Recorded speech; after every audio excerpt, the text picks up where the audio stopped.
This is my PNH discussion number 3. Question 1 is, how does trust influence the success or failure of a community organizing effort?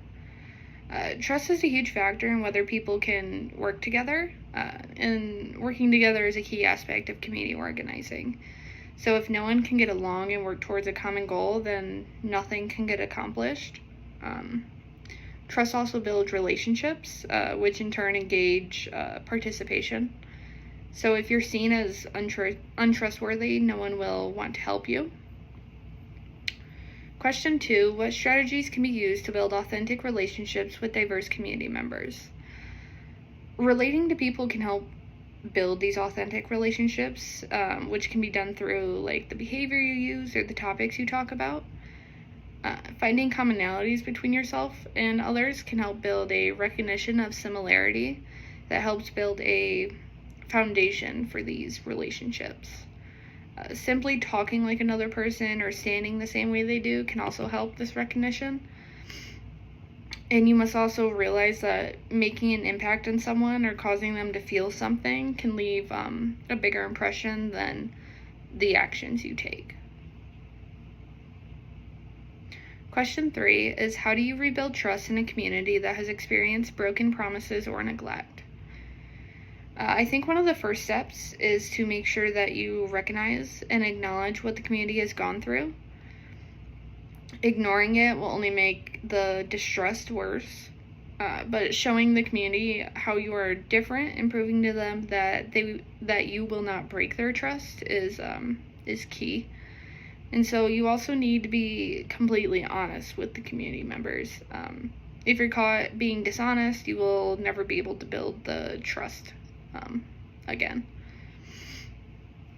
Question 4 is, how can organizers ensure that all voices are heard, especially marginalized groups? Be really inclusive. A strategy that I've used in my own group work is having a moderator, and this person is just responsible for making sure that everyone has a chance to speak. And so we'll go around and we'll just ask every single person what their opinion is. And it works really well for small groups. And then with community organizing, you could do this like through written forms or polls to reach a larger audience. Question 5, what challenges arise when trying to unite people with different backgrounds, beliefs, and interests? Some of these challenges could be like conflicting interests, not trusting each other, holding negative opinions about each other, and not having any commonalities or shared interest. So conflicting interests may make people less inclined to work with one another. This also goes for anyone holding like negative opinions about others. It's not a great way to start a friendship or a work relationship. A lack of commonalities and shared interests will make developing relationships much harder, as you do not have much to relate to one another. And then all of these challenges, either working together or separate, can hinder any efforts towards like uniting the group. Question 6 is, how can community organizers maintain momentum and commitment over long periods? So I think this is really reliant on factors like keeping a good work environment. This includes like making sure the group keeps building more friendships and that trust is always maintained. Another factor is having the goals of the organization clearly laid out. Knowing what the community is working towards will help people keep going. And then other factors can include checking in on other members, meeting regularly, and keeping up to date with any progress that is being made.